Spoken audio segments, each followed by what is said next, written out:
Halo, perkenalkan nama saya Oktaviana Sitorus dengan NIM 2892151035, Universitas Pancasakti, Prodi Manajemen. Di sini saya akan mempresentasikan tentang ekonomi makro yang dibimbing oleh dosen pengampu saya, Bapak Imhar SEMM. Teori Ekonomi Makro Bab 1.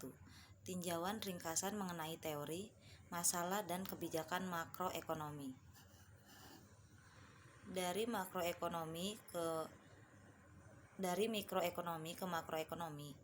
Mikroekonomi, titik berat pada masalah membuat pilihan. Efisiensi dalam penggunaan sumber-sumber, mencapai kepuasan maksimum. Makroekonomi, menerangkan tentang pentingnya segi permintaan dalam menentukan kegiatan dalam perekonomian. Pentingnya kebijakan dan campur tangan pemerintah untuk mewujudkan presentasi kegiatan ekonomi di tingkat yang dikehendaki. Asal mula perkembangan makroekonomi. Aliran klasik, Adam Smith, tidak banyak membuat analisis mengenai masalah pengangguran, inflasi, ketidakstabilan ekonomi, dan pertumbuhan ekonomi.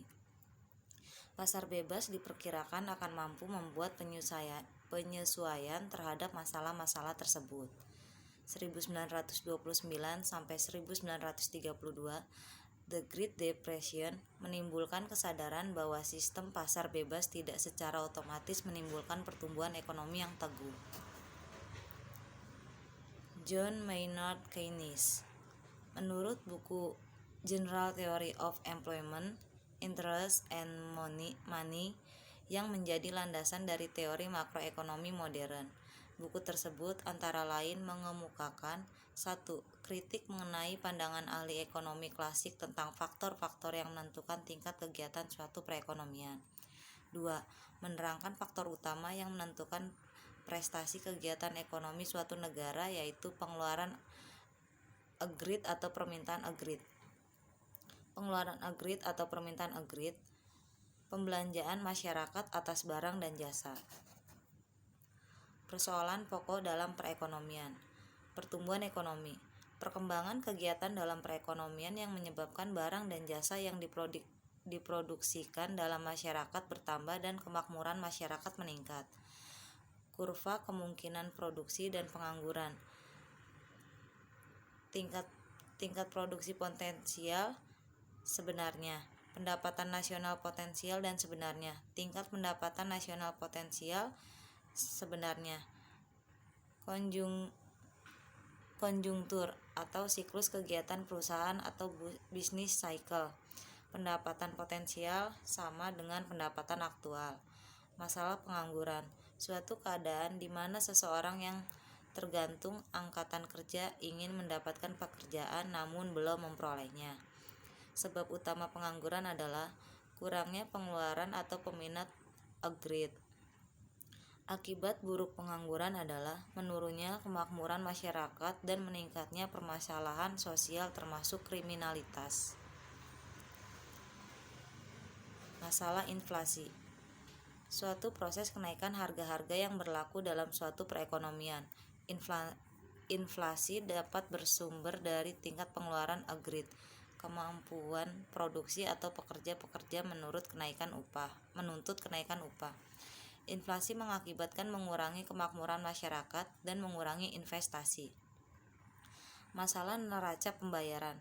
Perekonomian terbuka berarti sesuatu perekonomian mempunyai hubungan ekonomi dengan negara lain melalui ekspor impor. Defisit neraca pembayaran. Neraca pembayaran, suatu ringkasan pembukuan yang menunjukkan aliran pembayaran yang dilakukan dari negara lain ke dalam negeri dan dari dalam negeri ke negara lain. 2 neraca penting dalam neraca pembayaran yaitu 1. Neraca perdagangan atau perimbangan di antara ekspor dan impor. 2. Neraca keseluruhan, perimbangan total pembayaran ke luar negeri dengan penerimaan dari luar negeri. Maka defisit neraca pembayaran menunjukkan bahwa pembayaran ke luar negeri melebihi penerimaan dari luar negeri. Alat pengamat prestasi kegiatan ekonomi. Pendapatan nasional atau produk nasional. Nilai barang dan jasa yang diproduksi suatu negara dalam periode tertentu. PNB, produk nasional bruto, nilai barang dan jasa yang diproduksi warga negara suatu negara dalam periode tertentu. PDB, produk domestik bruto, nilai barang dan jasa yang diproduksi oleh penduduk suatu negara dalam periode tertentu. Tingkat pertumbuhan ekonomi digunakan untuk menilai prestasi pertumbuhan ekonomi dan tingkat kemakmuran masyarakat. Misal, PDB real tahun 2014 adalah 12 triliun dan meningkat menjadi 126 triliun pada tahun 2015. Maka, tingkat pertumbuhan ekonomi 2015 sama dengan 126 dikurang 120 dibagi 120 dikali 100 sama dengan 5%. Tingkat pertambahan kemakmuran. Untuk menentukan tingkat pertambahan kemakmuran, perlu dihitung pendapatan per kapita di berbagai tahun. Misal, tahun 2014 jumlah penduduk 120 juta dan meningkat menjadi 122 juta pada 2015. Maka A. Tingkat pendapatan per kapita 2014 sama dengan 120 triliun dibagi 120 juta sama dengan 100.000.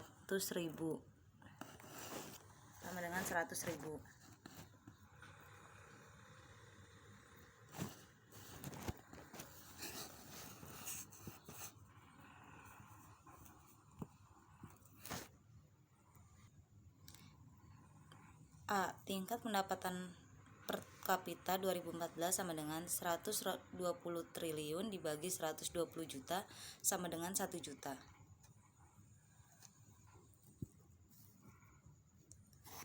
Alat pengamat prestasi kegiatan ekonomi. B. Tingkat pendapatan per kapita 2015 sama dengan 126 triliun dibagi 122 juta sama dengan 1.032.787 rupiah. C. Pertambahan pendapatan per kapita pada 2015 sama dengan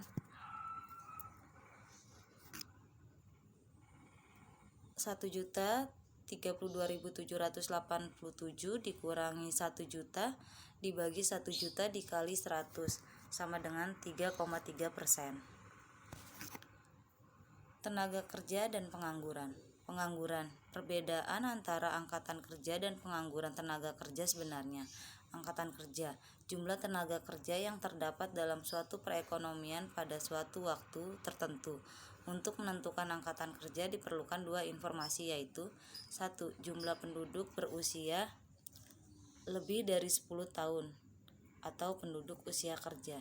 2. Jumlah penduduk berusia kurang lebih dari 10 tahun dan tidak ingin bekerja, bukan angkatan kerja. Perbandingan antara angkatan kerja dengan penduduk usia kerja dalam persentase dinamakan tingkat partisipasi angkatan kerja. Cara menghitung pengangguran dan tingkat partisipasi angkatan kerja.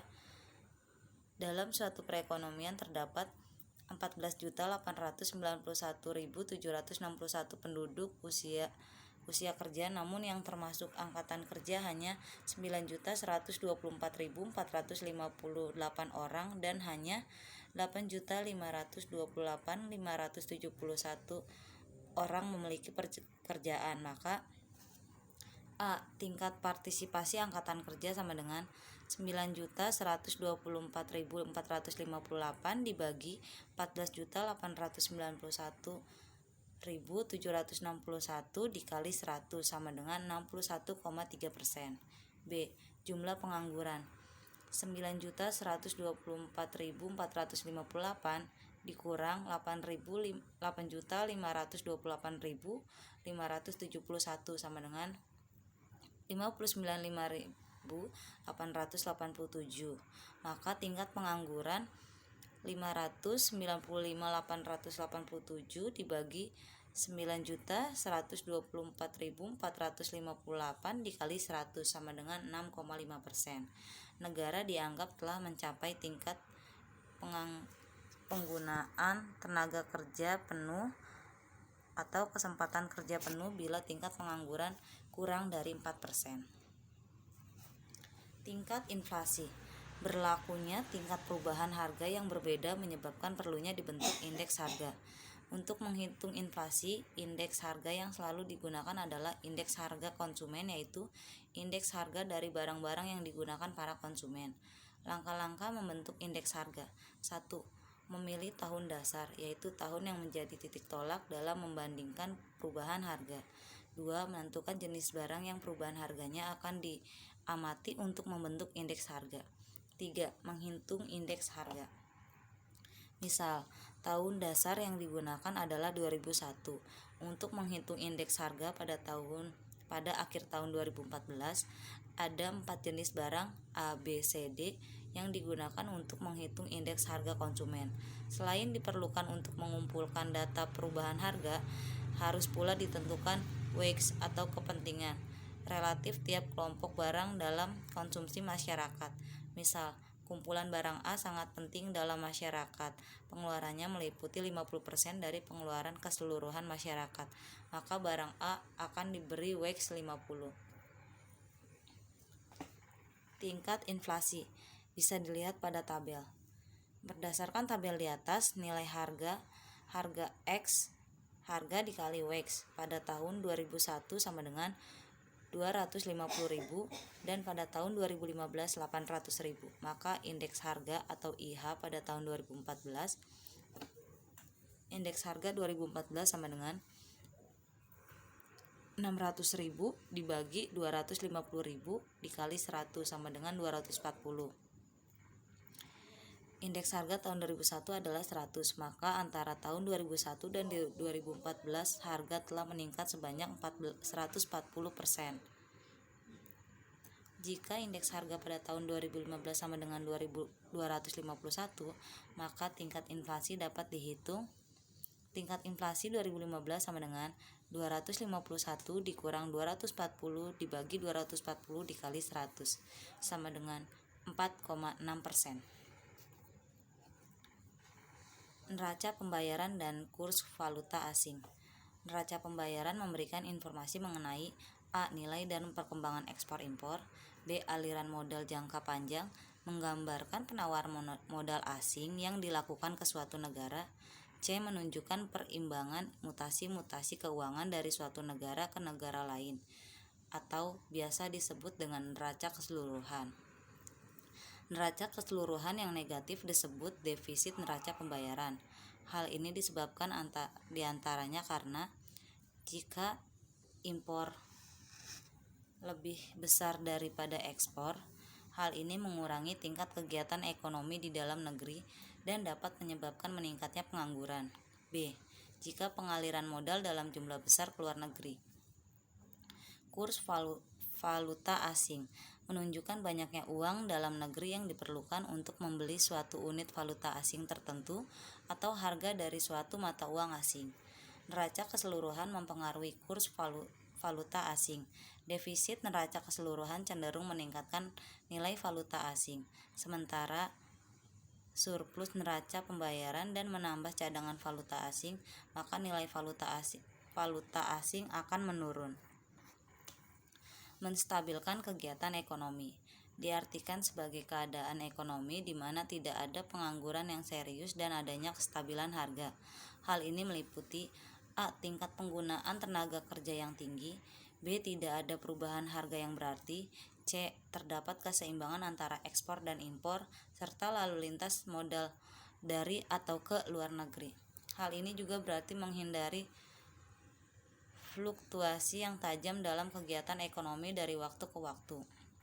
Penggunaan tenaga kerja penuh tanpa inflasi merupakan kunci dari pertumbuhan ekonomi yang teguh dan kestabilan ekonomi. Menghindari masalah inflasi. Sedapat mungkin menghindari inflasi yang tinggi dan berpotensi tinggi terkendali sehingga mengganggu kestabilan sosial, politik, dan ekonomi. Mewujudkan pertumbuhan ekonomi yang teguh diperlukan dalam rangka menyediakan kesempatan kerja secara terus-menerus dan meningkatkannya kemakmuran masyarakat. Bentuk kebijakan makroekonomi. Kebijakan fiskal meliputi langkah-langkah pemerintah membuat perubahan dalam bidang perpajakan dan pengeluaran pemerintah dengan maksud mempengaruhi pengeluaran agregat dalam perekonomian. Kebijakan moneter meliputi langkah-langkah perintah yang dilaksanakan oleh Bank Sentral untuk mempengaruhi penawaran uang dalam perekonomian atau mengubah tingkat bunga dengan maksud mempengaruhi pengeluaran agregat. Kebijakan segi penawaran. Kebijakan fiskal dan moneter dianggap sebagai kebijakan yang mempengaruhi pengeluaran agregat. Kebijakan dari segi permintaan bertujuan untuk meningkatkan efisiensi kegiatan perusahaan sehingga dapat menurunkan harga dan atau mutu yang lebih tinggi.